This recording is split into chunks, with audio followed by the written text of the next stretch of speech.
नमस्कार दोस्तों, स्वागत है आपका अपने YouTube चैनल में।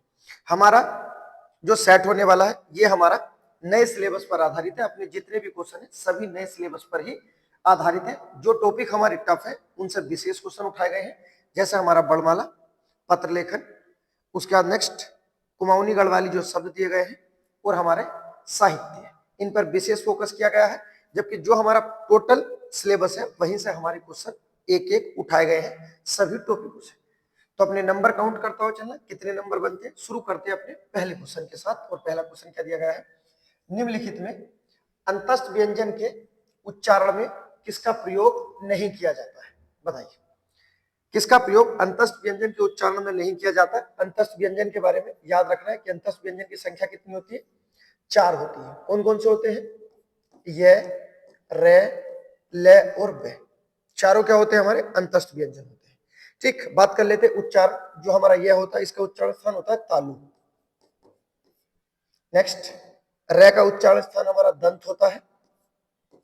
ले का उच्चारण स्थान भी हमारा दंत ही होता है, जबकि बे का उच्चारण स्थान हमारा दंत ओष्ठ होता है। तो ये हमारे उच्चारण स्थान के आधार पर होते हैं अंतस्थ व्यंजन, तालु, दंत, दंत और दंत ओष्ठ। ठीक है, तो कौन सा नहीं होता, ऑप्शन नंबर डी हमारा आंसर हो जाएगा। मूर्धा के आधार पर हम अपने अंतस्थ व्यंजन का प्रयोग नहीं करते। ठीक है, आप क्वेश्चन देख सकते हो, इस तरह से क्वेश्चन पूछा गया था। अंतस्थ व्यंजन के बारे में अन्य जानकारी जो आपको याद रखनी है कि जो हमारे अंतस्थ व्यंजन होते हैं इसमें हमारा ये और वह क्या होते हैं, अर्धस्वर होते हैं। क्या होते हैं, अर्धस्वर होते हैं, अर्थात इन्हें आधा स्वर माना जाता है। ठीक, उसके बाद नेक्स्ट जो हमारा रे होता है इसे हम लुंठित बोलते हैं और इसी का अन्य नाम होता है प्रकंपित। प्रकंपित, तो याद रखना प्रकंपित और लुंठित किसका नाम है, हमारे रे का नाम होता है। जबकि ले जो होता है ये हमारा पार्श्विक व्यंजन होता है। तो पार्श्विक व्यंजन किसे कहते हैं, ले को, जबकि लुंठित और प्रकंपित हमारा होता है रे। जबकि पहला और लास्ट ये और वह हमारे अर्धस्वर के अंतर्गत आते हैं। क्वेश्चन जो हमारा पूछा गया था उच्चारण स्थान के आधार पर किसका प्रयोग नहीं करते, तो हम मूर्धन्य का प्रयोग या मूर्धा का प्रयोग नहीं करते। ऑप्शन नंबर डी हमारा आंसर हो जाएगा। ठीक है, ये अंतस्थ व्यंजन के बारे में थे, आपको जानकारी याद रखना है। अगला क्वेश्चन देखते हैं। नेक्स्ट जो हमारा क्वेश्चन दिया गया है, क्वेश्चन दिया गया है हमारा लोकोक्ति से। ठीक है, अच्छे क्वेश्चन होने वाले हैं लोकोक्ति से। देख लेते हैं जो हमारा दिया गया है क्वेश्चन। क्वेश्चन क्या है, गो जो पर नोनी जो लोकोक्ति का क्या अर्थ होगा, बताइए। गो का क्या अर्थ होता है, तो गो का अर्थ होता है गांव। क्या होता है, गांव। ठीक, जो का मतलब होता है जाए, गांव जाए पर, नो मतलब नाम, नी मतलब नहीं और जो मतलब जाए। ठीक है, तो इसका जो हमारा सेंस निकला है, गांव जाए पर नाम नहीं जाए, कहने का मतलब जो हमारा इसका एग्जैक्ट आंसर हो जाएगा, संपत्ति से ज्यादा प्रतिष्ठा को महत्व देना। ऑप्शन नंबर डी हमारा आंसर हो जाएगा। ठीक है, याद रखना, गो जो पर नो नी जो, अर्थात गांव जाए पर नाम नहीं जाए, कहने का मतलब संपत्ति जाए लेकिन अपनी प्रतिष्ठा ना जाए। सही है, संपत्ति से ज्यादा प्रतिष्ठा को महत्व देना। ऑप्शन नंबर डी हमारा आंसर हो जाएगा। उसके बाद देखते हैं नेक्स्ट,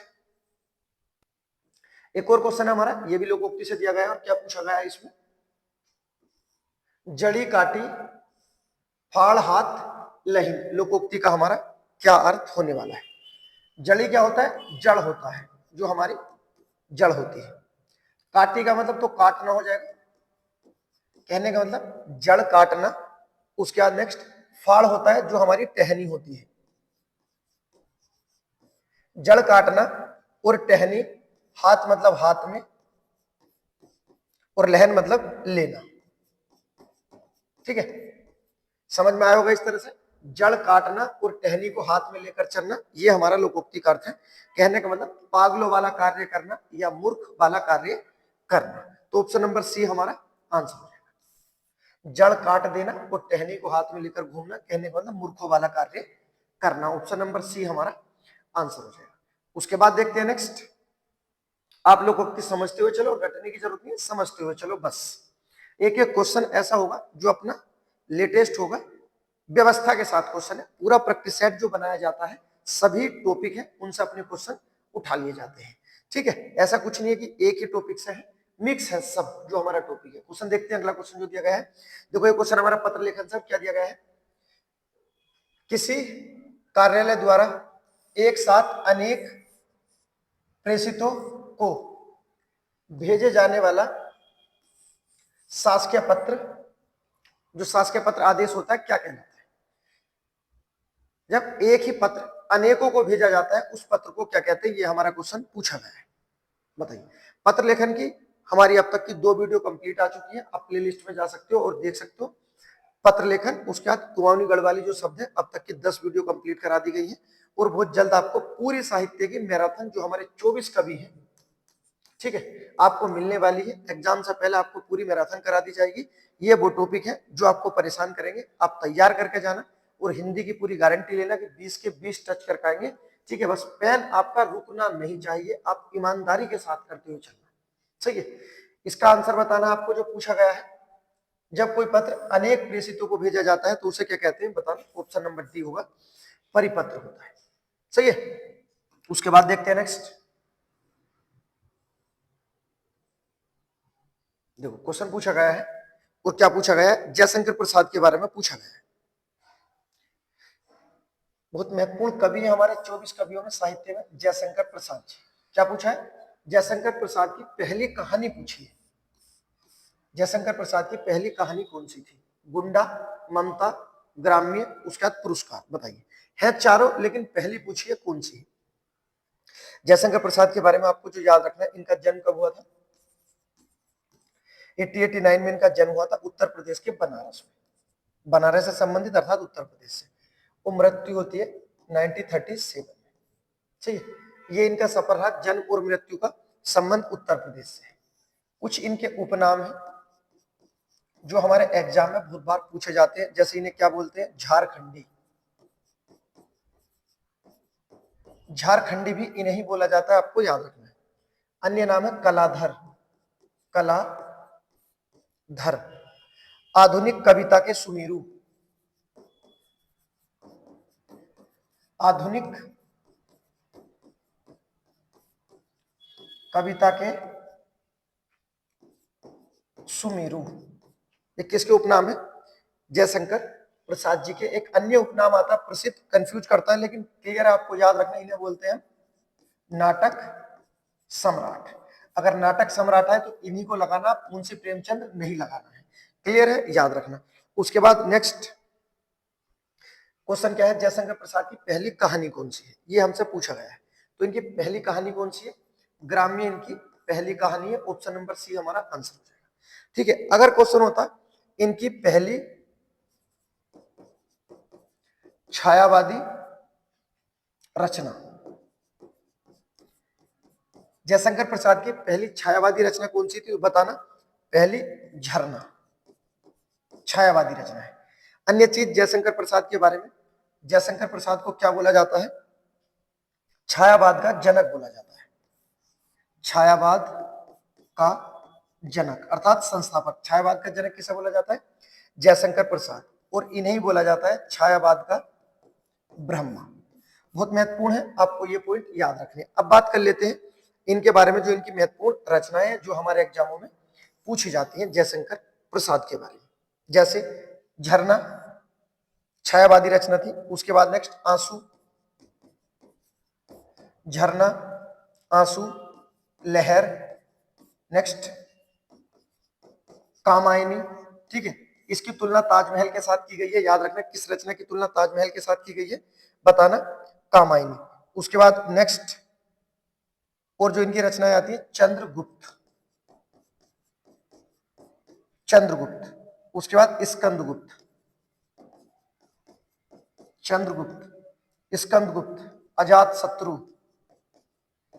अजात शत्रु। कुछ महत्वपूर्ण रचना है, आपको याद रखना। उसके बाद नेक्स्ट एक घूंट,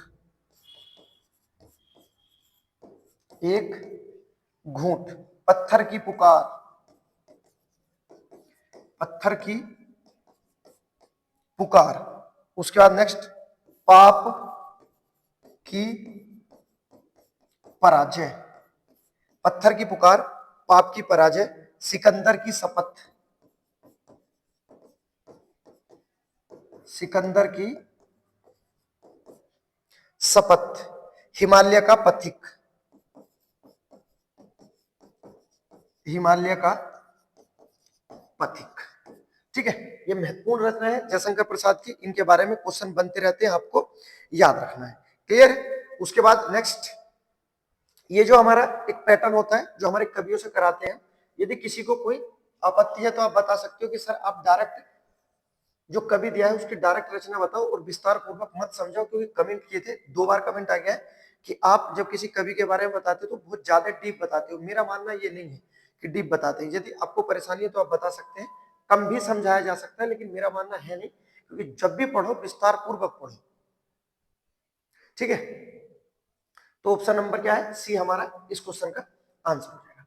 उसके बाद देखते हैं नेक्स्ट, जब तक चीजों को विस्तार पूर्वक नहीं समझेंगे पूरी चीजें समझ में नहीं आएंगी। अब देखो क्वेश्चन आया अगला, बताइए क्या पूछा गया है इसमें। क्वेश्चन पूछा गया है खटखटाना शब्द में कौन सी क्रिया होगी, ये हमसे क्वेश्चन पूछा गया है। बताइए खटखटाना जो शब्द है उसमें हमारी कौन सी क्रिया होने वाली है।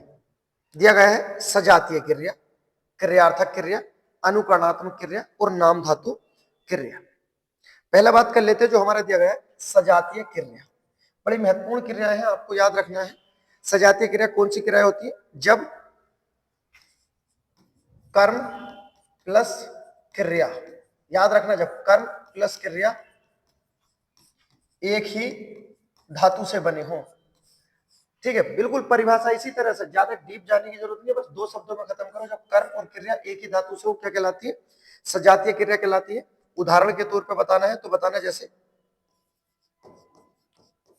खेल और खेलना, खेल खेलना। उसके बाद नेक्स्ट खाना खाना, खाना खाना, खेल खेलना। उसके बाद नेक्स्ट चाल चलना। तो इसमें क्या है? कर्म और क्रिया एक ही धातु से बनी हुई है। सही है, तो ऐसी क्रिया जब कर्म और क्रिया एक ही जाति से हो उसे क्या बोलते हैं? सजातीय क्रिया। परिभाषा पूछी जाती है, याद रखें। अब बात कर लेते हैं अगला जो दिया गया है, क्रियार्थक क्रिया क्या होती है। तो याद रखना, जब क्रिया का प्रयोग, जब क्रिया का प्रयोग संज्ञा के रूप में हो, जब क्रिया का प्रयोग संज्ञा के रूप में हो क्या बन जाता है? क्रियार्थक संज्ञा बन जाता है। जैसे एक शब्द लिखता हूं, देखो लिखा गया है टहलना, टहलना एक अच्छा व्यायाम है।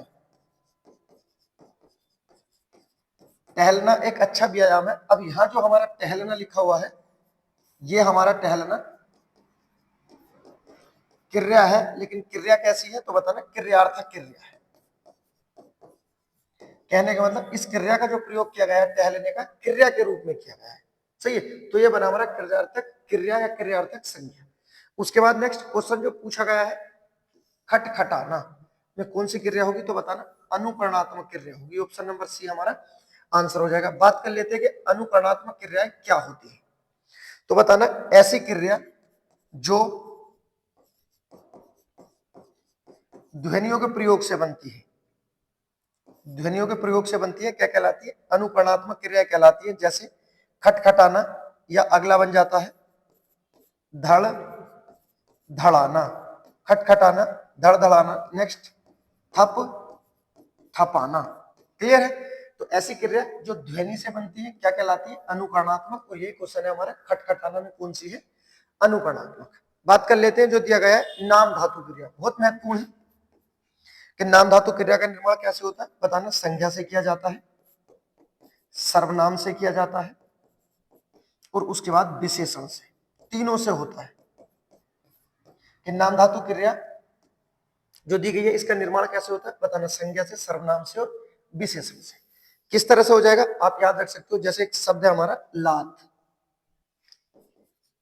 एक शब्द है लात, लात, इससे बन जाएगा लतियाना, लतियाना। बना लात जो संज्ञा थी। उसके बाद नेक्स्ट अगला बात कर लेते हैं जो दिया गया है आपका ठंडा, तो ये विशेषण से ही बन जाएगा। ठंडा से क्या बन जाएगा? ठंडाना। इस तरह से जो हमारी नाम धातु क्रिया होती है संज्ञा सर्वनाम और विशेषण से बनती चली जाती है, आपको याद रखना है। उसके बाद देखते हैं नेक्स्ट, अपने से अपनाना बन जाएगी। अगर सर्वनाम से निकाल के लाना है तो बन जाएगा अपना, और क्रिया क्या बन जाएगी? अपनाना। ठीक है, तो देखो सर्वनाम से भी बनी, विशेषण से भी और संज्ञा से भी। नाम धातु क्रिया कैसे बनती है? संज्ञा सर्वनाम और विशेषण से। क्लियर है? उम्मीद करता हूं समझ में आया होगा, क्योंकि ये चीज ऐसी है बहुत कम देखने को मिलती है। आप यहां से अपना कंप्लीट करके जाना। उसके बाद देखते हैं नेक्स्ट, बिना टाइम गवाए आंसर बता देना है। क्या पूछा गया है? कंठोष्ठ और दीर्घ स्वर बताने। आप दीर्घ स्वर से निकाल लो या कंठोष्ठ से निकाल लो। जो हमारे कंठोष्ठ होते हैं,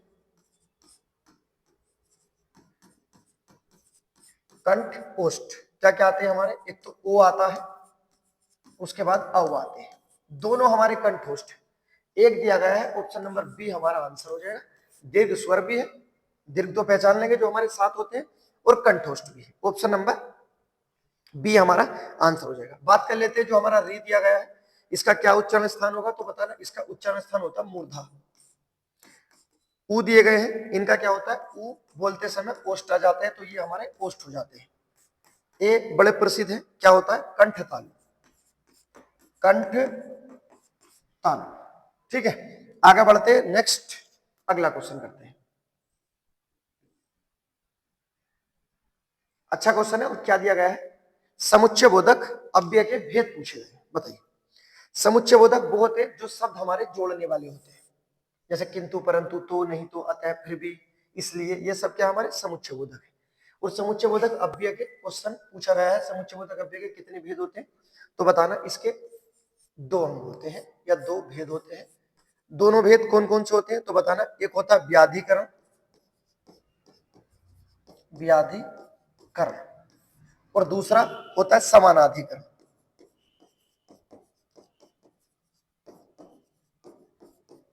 व्याधिकरण और समानाधिकरण किसके अंग है? तो बताना, समुच्चय बोधक अव्यय के अंग होते हैं हमारे। ऑप्शन नंबर ए हमारा आंसर हो जाएगा। नेक्स्ट, अगला क्वेश्चन है, रिपीट क्वेश्चन है। इस तरह क्वेश्चन बनते रहते हैं, पहले भी हम अब तक कंप्लीट कर चुके हैं। यदि आपने पिछली वीडियो नहीं देखी, आप एक बार पिछली देखो, ये आप उड़ाते हुए चले जाओगे। क्वेश्चन पूछा है, कौन सा है जो हमेशा बहुवचन में आएगा? हमेशा की बात की गई है, हमेशा जिसका प्रयोग बहुवचन में किया जाता है। तो कुछ शब्द है जो हमेशा बहुवचन में होते हैं, आप उन्हें याद रख लो, बिल्कुल आसान है। जैसे एक शब्द आता है दर्शन, हमेशा बहुवचन में प्रयोग होता है। उसके बाद केस, जो हमारे बाल होते हैं, हमेशा बहुवचन में आते हैं। नेक्स्ट, आंसू, हमेशा बहुवचन में आते हैं। आशीर्वाद, आशीर्वाद हमेशा बहुवचन में आएगा, इसका कभी एक वचन नहीं होगा। उसके बाद नेक्स्ट, बोल का प्रयोग हमेशा बहुवचन में। रोम, रोम। ठीक है, नेक्स्ट एक शब्द आता है भाग्य, इंपोर्टेंट है और ये पहले पूछा भी गया है एग्जाम में, भाग्य। उसके बाद नेक्स्ट, होठ। अन्य शब्द आ जाएंगे, दाम, जैसे बोलते हैं दाम बढ़ गए। अक्षत, अक्षत इंपोर्टेंट है, याद रखना। हस्ताक्षर, और हस्ताक्षर ही हमारा क्वेश्चन पूछा गया है। ठीक है, उसके बाद नेक्स्ट, समाचार। अब देखो, अगर समाचार है तो बहुवचन है, और ऑप्शन नंबर सी में समाचार पत्र है, वो एक वचन में जाएगा, क्योंकि उसके साथ पत्र जुड़ा हुआ है। उसके बाद प्राण, निकल गए होते, प्राण निकल गया नहीं होते। तो ये वो शब्द है हमारे जो हमेशा बहुवचन में प्रयोग होते, इनका कभी भी एक वचन नहीं बन सकता। आपको शब्द याद रखने हैं। ऑप्शन नंबर ए हमारा आंसर हो जाएगा, इसके बाहर कुछ नहीं आएंगे। आप इन्हें एक बार याद कर लो, ये सब क्या है हमारे? हमेशा बहुवचन में प्रयोग किए जाते हैं। ऑप्शन नंबर ए आंसर हो जाएगा। नेक्स्ट, हर टॉपिक से क्वेश्चन मिलेगा, ऐसा कोई टॉपिक नहीं है जो आपका बाहर निकल जाए। बस आप ये देखते चलो कौन सा आपका कमजोर चल रहा है, उसी पे अपना मेहनत करो। एक रम्य उपवन था, नंदन बंसा सुंदर। इस आधार से आप निकाल सकते हो कि सा सी से का प्रयोग किसमें किया जाता है? किस अलंकार में सा सी से का प्रयोग किया जाता है? तो आंसर हो जाएगा हमारा उपमा अलंकार। उपमा अलंकार जब हम पढ़ते हैं तो दो हिस्सों में पढ़ते हैं कि उपमा अलंकार के भेद अलग होते हैं। पूछा जाए उपमा अलंकार के भेद बता दो तो बताना भेद होते हैं तीन। कौन कौन से होते हैं? एक होता पूर्ण उपमा जो कंप्लीट होता है, उसका दूसरा होता है लुप्त उपमा, और तीसरा होता है मालू उपमा। तीन होते हैं। जबकि पूछा जाए उपमा अलंकार के अंग कितने होते हैं? अंग अंग होते हैं चार। पहला उपमेय जिसकी तुलना की जाए, दूसरा उपमान जिससे तुलना की जाए, उसके बाद नेक्स्ट होता है साधारण धर्म, साधारण धर्म जो उपमेय और उपमान में समान हो, और लास्ट होते हैं हमारे वाचक चिन्ह। वाचक चिन्ह, वाचक चिन्ह कौन से होते हैं? तो याद रखना इसी से पहचान होती है। जैसे शब्द हमारा पूछा भी गया है सा, सी, से, ऐसा, जैसा, जब तुलना करके लाते हैं सा, सी, से, ऐसा, जैसा, उसके बाद सरिस, ये शब्द आपको मिल जाए, ठीक है। वाचक चिन्ह हमारे किस में आते हैं? तो बताना उपमा अलंकार में आते हैं। ऑप्शन नंबर बी हमारा आंसर हो जाएगा। जो क्वेश्चन पूछा गया है एक रम्य उपवन था नंदन बनसा सुंदर, तो कौन सा अलंकार हो जाएगा हमारा? ऑप्शन नंबर बी उपमा अलंकार हो जाएगा। पहचान किससे की हमने? सा से। उसके बाद आगे बढ़ते हैं नेक्स्ट ब्लोम शब्द। शानदार का ब्लोम शब्द बताना है। शानदार कोई चीज होती है ना, कहते हैं बहुत मस्त बहुत शानदार, उसी के आधार पर बताना है कौन सा हमारा होने वाला है। शानदार का ब्लोम शब्द बताना हमें कौन सा हमारा शानदार का ब्लोम। बेशर्म, अशानदार, ए भी नहीं लिखा, आ कर दिया, शर्मनाक या बेतमीज, बताइए कौन सा होने वाला है हमारा शानदार का? तो जो शानदार होता है बहुत मस्त होता है, और उल्टा क्या हो जाएगा? शर्मनाक। ऑप्शन नंबर सी हमारा शानदार का ब्लोम शब्द हो जाएगा। उसके बाद देखते हैं नेक्स्ट, बताइए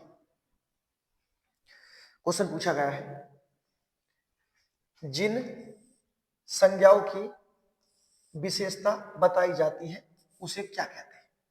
जैसे एक शब्द है, लिख देते हैं मोहन। ये मोहन क्या है? ये हमारा एक संज्ञा शब्द है, बस मोहन, ठीक है। मोहन क्या है? संज्ञा। और ऊपर क्या लिखा गया है? जिन संज्ञाओं की विशेषता बताई जाती है उसे क्या कहते हैं? अब देखो जैसे ही आप इसकी विशेषता बता दोगे, मोहन आप लिख सकते हो अच्छा, आप लिख सकते हो मोहन चालाक। तो ये जो अच्छा और चालाक किसकी विशेषता है? मोहन की। तो जैसे ही आप मोहन की विशेषता बताओगे, जैसे ही आप मोहन की विशेषता बताओगे, तो अब मोहन संज्ञा नहीं बनेगा, अब मोहन क्या बन जाएगा? विशेष्य बन जाएगा, ठीक है। ऑप्शन नंबर सी हमारा बी हमारा, अच्छा उल्टे दे दिए, जो विशेष्य हमारा आंसर हो जाएगा, ठीक है। मोहन की जैसा विशेषता बताई तो एकदम क्या बन गया? मोहन विशेष्य।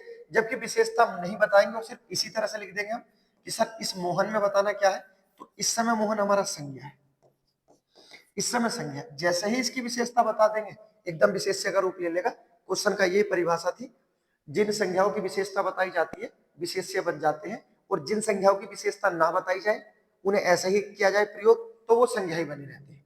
ऑप्शन नंबर जो हमारा दिया गया है विशेष्य आंसर। बताइए सब क्वेश्चन हमारे वो है जो पहले कभी एग्जामों में आ चुके हैं। बताइए भारतवर्ष के लिए हिंदी भाषा का नाम सबसे पहले किसने सुझाया था? किस व्यक्ति ने सबसे पहले भारतवर्ष में कि एक भाषा हमारी हो हिंदी, किस व्यक्ति ने सुझाया था? तो व्यक्ति का नाम याद रखना, राजा राम मोहन राय। बहुत महत्वपूर्ण व्यक्ति हमारे इतिहास के दृष्टिकोण से।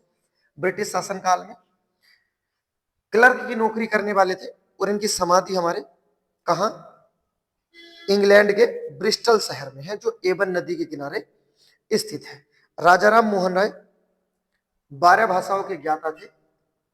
आत्मीय सभा, वेदांत कॉलेज, ब्रह्म समाज, सबका संबंध किससे है? राजा राम मोहन राय से ही है। वो जीएस की बात है, अलग देखेंगे। आप इसका आंसर बताओ जो हमारा दिया गया है। बताइए क्या हमारा आंसर होने वाला है? क्वेश्चन देख लेते हैं जो हमारा दिया गया है क्या है। आपके घर में इतने मेहमान आए हैं, कुछ मेहमान हमारे यहां भेज दीजिए। ठीक है, इस वाक्य में अधोरेखित शब्द में शब्द का सर्वनाम का प्रकार क्या लिखा है? लिरित्रीय, मतलब लिखिए होगा आंसर। ठीक है, गलत लिख दिया। इसका जो अर्थ होने वाला है आपको ये बताना है कि आपके घर में इतने मेहमान आए हैं, कुछ मेहमान हमारे घर भेज दीजिए में कौन सा सर्वनाम है, ये हमसे क्वेश्चन पूछा है, आपको यही हमारा बताना है। बताइए। तो देखो जो बोला है, आपके घर इतने मेहमान आए, कितने आए नहीं बताया है। ठीक है, बस इतने मेहमान आए, उसमें से कुछ मेहमान हमारे घर भेज दीजिए। तो क्या हो जाएगा? ये हमारा अनिश्चयवाचक सर्वनाम हो जाएगा। आपके घर कितने मेहमान आए, जितने भी आए उसमें से कुछ हमारे यहाँ भेज दो, तो क्या हो जाएगा? हमारा अनिश्चयवाचक सर्वनाम आंसर हो जाएगा। ऑप्शन नंबर बी आंसर है। नेक्स्ट अगला क्वेश्चन बताइए। अच्छा क्वेश्चन है। क्या पूछा गया है? जो हमारा मंत्री शब्द है, इसका लिंग बताना है। बताइए, मंत्री शब्द में हमारा कौन सा लिंग होने वाला है? पुल्लिंग, नपुंसकलिंग, स्त्रीलिंग या उभयलिंग? लिंग के बारे में जो आपको याद रखना है कि लिंग की पहचान किस शब्द से होती है। क्वेश्चन पूछा जाए लिंग की पहचान किससे होती है, तो बताना लिंग की पहचान होती है सर संज्ञा शब्द से। किससे होती है? संज्ञा से। संज्ञा के साथ एक शब्द और लिख सकते हो आप, क्रिया को। ठीक है, क्रिया से भी पहचान होती है, लेकिन एग्जैक्ट नहीं हो पाती, आंसर नहीं माना जाता। ठीक है, आपको इतना ही याद रखना है। क्वेश्चन पूछा जाए कि लिंग की पहचान किससे होती है, तो बताना संज्ञा शब्द से होती है। क्या क्रिया से नहीं होती? हो सकती है, लेकिन दोनों की तुलना में संज्ञा और क्रिया में संज्ञा सही आंसर होता है। इसका आंसर बताओ, मंत्री शब्द में हमारा कौन सा लिंग होने वाला है? तो जो मंत्री शब्द है ये हमारा उभयलिंग होता है। ऑप्शन नंबर डी हमारा आंसर। उभयलिंग के बारे में जो आपको याद रखना है, ऐसे शब्द जो दोनों लिंग, कहने का मतलब स्त्रीलिंग में भी और आपका पुल्लिंग में भी, ऐसे शब्द जो स्त्रीलिंग और पुल्लिंग दोनों में क्या हो? समान हो, उसे क्या कहते हैं? उसे उभयलिंग कहते हैं। क्या कहते हैं? उभयलिंग कहते हैं। ठीक, अब उदाहरण के तौर पे ऐसे शब्द कौन कौन से आते हैं, जैसे एक शब्द लिख देता हूं मैं, आपको याद रखना है, चित्रकार। चित्रकार से ये नहीं पता चलेगा कि स्त्री की बात हो रही है पुरुष की, सब उभयलिंग बोलेंगे। उसका नेक्स्ट आएंगे हमारे राष्ट्रपति। राष्ट्रपति शब्द कैसा है? उभयलिंग। उसके बाद नेक्स्ट प्लेग, बीमारी वाला, उभयलिंग शब्द है। उसके बाद नेक्स्ट घास। घास जो शब्द है न स्त्रीलिंग है न पुल्लिंग है, क्या है? उभयलिंग है। उसके बाद बर्फ, हमारे एग्जाम में पूछा गया है उत्तर प्रदेश में, याद रखना, क्या है? उभयलिंग शब्द है। उसके बाद दरार। नेक्स्ट गड़बड़। गड़बड़ कैसा शब्द है, तो बताना ये हमारा उभयलिंग है। राज्यपाल, अन्य शब्द लिख देते हैं, याद रखना, राज्यपाल, राष्ट्रपति, राज्यपाल। अगर पीएम भी पूछा जाए, प्रधानमंत्री भी आ जाएंगे, उसके बाद सचिव भी आ जाएंगे। तो ये शब्द हमारे ऐसे जो दोनों लिंगों में होते हैं, क्या कहलाते हैं? उभयलिंग शब्द कहलाते हैं। आपको याद रखना है। क्लियर है? उसके बाद बढ़ते हैं आगे, नेक्स्ट क्वेश्चन का आंसर देखते हैं। नेक्स्ट क्वेश्चन का पूछा गया है, क्या पूछा है? पर्यायवाची बताना है। और किसका? पारावत किसका पर्यायवाची हमारा शब्द होने वाला है? बताइए, किसका पर्यायवाची हमारा? पारावत। पहले दिया गया है कुत्ता, हंस, तोता या कबूतर, किसका है बताना? पारावत कबूतर का पर्यायवाची है। ऑप्शन नंबर डी हमारा आंसर हो जाएगा। बहुत महत्वपूर्ण है, आपको याद रखना। इसे ही हम क्या बोलते हैं? रक्त लोचन बोलते हैं। रक्त लोचन किसे बोलते हैं? कबूतर को। उसके बाद हारित भी यही होता है, रक्त लोचन। कपोत कबूतर को ही बोलते हैं। परेवा, परेवा इंपोर्टेंट है। उसके बाद नेक्स्ट पारावत, महत्वपूर्ण है, याद रखना। रक्तलोचन क्योंकि इसकी आंख लाल होती है, इसी कारण से क्या बोलते हैं? रक्तलोचन कबूतर। हारित, कपोत, परेवा और पारावत। ऑप्शन नंबर डी हमारा आंसर हो जाएगा। आगे बढ़ते हैं नेक्स्ट। अगला क्वेश्चन बताइए क्या पूछा गया है। प्रयागराज में 10वां व्यक्ति कोरोना पीड़ित है, इस वाक्य में 10वां शब्द क्या है। प्रयागराज में 10वां व्यक्ति कोरोना पीड़ित है, इसमें 10वां शब्द क्या हमारा दिया गया है, बताइए। बात कर लेते हैं जो हमारा दिया गया है ऑप्शन नंबर ए में, गणना। गणना हम किस तरह से करते हैं, जनगणना जो होती है 1 2 3 4 5 7 15, ठीक है, कुछ भी इसी तरह से बढ़ते चले जाओ, जो हमारी संख्या लिखते हैं वो गणनावाचक होता है। क्रम कैसा होता है, पहला, ठीक है, क्रम कैसे लगाते हैं, पहला, दूसरा, तीसरा, चौथा, और जो पूछा गया है 10वां, ठीक है, बस काम खत्म। क्या हो जाएगा, तो 10वां हो, दूसरा हो, 5वां हो, 8वां हो, 50वां हो, क्या हो जाएगा, क्रम हो जाएगा। आवृत्ति होता तो क्या होता, आवृत्ति में क्या क्या चीजें आ जाती, इसमें हो जाती है हमारे 2 गुना, 2 गुना, 3 गुना, 2 गुना, 3 गुना, 4 गुना, इस तरह वाले शब्द हो जाते हैं आवृत्ति में। समुदाय में क्या क्या हो जाते हैं, जैसे चारों, ग्रुप जो बनते हैं चारों, ठीक, चारों के बाद नेक्स्ट पांचों, चारों, पांचों, ठीक है, या तीनों, इस तरह से क्या बन जाता है हमारा समुदाय। ऑप्शन नंबर बी हमारा आंसर है। क्वेश्चन कहीं से भी पूछा जा सकता है, रटना नहीं है, बस समझते हुए चलना है। अगला क्वेश्चन बताइए, रिपीट क्वेश्चन है, क्या दिया गया है, निम्नलिखित में से कौन सा भाषा का मौखिक रूप है, जब हम बोलते हैं वो कौन सा रूप है, बताइए। परियोजना, परिचर्चा, पत्र तो लिखते हैं, निबंध भी लिखते हैं, ऑप्शन नंबर बी आंसर हो जाएगा। ये हिंदी है, आप समझकर भी कर सकते हो, छांट कर भी कर सकते हो, बाहर नहीं जाना चाहिए, ठीक है, बस पेन नहीं रुकना चाहिए यदि आप लगातार जुड़े हो तो। बताइए, बच्चों वाला कुछ नहीं होना, जो भी होगा एक पढ़ने और पढ़ाने के माध्यम वाला होगा। बताइए क्या आंसर हमारा होने वाला है। उपसर्ग से बने समूह शब्द किस समूह में है, बताइए, किसमें दिया गया है हमारा। उप उप उप, सब उप उप उप इसी में दिए गए हैं, ऑप्शन नंबर ए हमारा आंसर हो जाएगा। इसमें देखो यहां से नहीं आएगा, उसके बाद नेक्स्ट उपयुक्त, उपर्युक्त, उपा यहां से नहीं आएगा, ये यहां से नहीं आएगा, ठीक है, तो ऑप्शन नंबर ए हमारा आंसर हो जाएगा।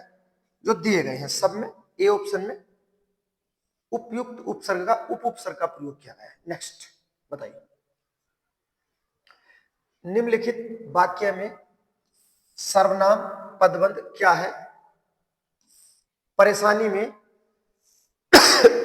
सॉरी, परेशानी में उलझा हुआ मैं कुछ भी नहीं कर पाया, बताइए। इससे पहले पूछे जाते पदबंध के भेद, यहां पूछा गया है पदबंध छांटना है, कौन सा में सर्वनाम वाला पदबंध निकाल के लाना है। पदबंध के बारे में, पदों से बंधे हुए जो होते हैं पदबंध कहलाते हैं। भेद पूछे जाए कितने होते हैं, तो पदबंध के हमारे 5 भेद होते हैं, ठीक है, पांचों को आपको याद रखना है। जैसे संज्ञा पदबंध, सर्वनाम पदबंध, विशेषण, तो संज्ञा सर्वनाम विशेषण तो आ गए, उसका क्रिया और क्रिया विशेषण ऐसा ही जोड़ देना, ठीक है, कंठस्थ कर लो, संज्ञा सर्वनाम विशेषण, क्रिया और क्रिया विशेषण, ये 5 होते हैं पदबंध। लेकिन क्वेश्चन पूछा है सर्वनाम पदबंध से। अब सर्वनाम का प्रयोग यहां से आप निकाल सकते हो, जो दिया गया है परेशानी में उलझा हुआ मैं, ऑप्शन नंबर डी आंसर हो जाएगा। यदि आपने इनकी प्रैक्टिस कर रखी होगी पदबंध की, तो ये गारंटी है जब पदबंध पूछा जाए संज्ञा तो संज्ञा से प्रधानता उठाएंगे, सर्वनाम तो सर्वनाम से, विशेषण तो विशेषण से, और क्रिया तो क्रिया से, और क्रिया विशेषण तो क्रिया विशेषण से। नेक्स्ट क्वेश्चन बताइए क्या दिया गया है। विनय, व्यंग, उपहास को व्यक्त करने के लिए किस विराम चिन्ह का प्रयोग किया जाता है, बताइए। जब व्यंग करते हैं, किसी पे हंसते हैं, ठीक है, उपहास जो बोलते हैं अच्छा, शाबाश, ये जो शब्दों का प्रयोग करते हैं, तो कहां से आते हैं हमारे विस्मयादि बोधक से आते हैं। ऑप्शन नंबर सी हमारा आंसर हो जाएगा। नेक्स्ट क्वेश्चन दिया गया है, क्या पूछा गया है, वह लाचार है क्योंकि वह विकलांग है। इस वाक्य में कौन सा अव्यय दिया गया है? अव्यय अविकारी होते हैं। क्या होते हैं अव्यय? हमारे अविकारी होते हैं। अव्यय के कितने भेद होते हैं? तो अव्यय के हमारे 4 भेद होते हैं। ठीक है, उसके बाद जो दिए गए हैं, जैसे क्रिया विशेषण अव्यय होता है पहला, क्रिया विशेषण अव्यय। दूसरा अव्यय होता है हमारा समुच्चय बोधक अव्यय, समुच्चय बोधक अव्यय। उसके बाद संबंध बोधक अव्यय, संबंध बोधक अव्यय। और उसके बाद हो जाता हमारा लास्ट विस्मयादि बोधक अव्यय। ठीक, जो हमारा क्वेश्चन पूछा गया था इससे पिछला विस्मयादि बोधक था, तो याद रखना क्या होगा, विस्मयादि बोधक अव्यय। क्लियर? तो अव्यय के कितने भेद होते हैं? हमारे 4 भेद होते हैं। आपको इसका आंसर बताना है कौन सा है। वह लाचार है क्योंकि वह विकलांग है। कौन सा अव्यय हमारा होने वाला? लास्ट क्वेश्चन है। ठीक है, यदि आपको और कम करना है आप बता सकते हो कि सर थोड़ा कम करा दो, लेकिन मेरा मानना है जितना आप करोगे एक दिन ऐसा होगा कि हिंदी आपकी 100% होगी, ये बिल्कुल गारंटी है। एक क्वेश्चन आप नहीं छोड़ोगे। ठीक है, उसके बाद मिलते हैं एक और वीडियो में, तब तक के लिए गुड बाय।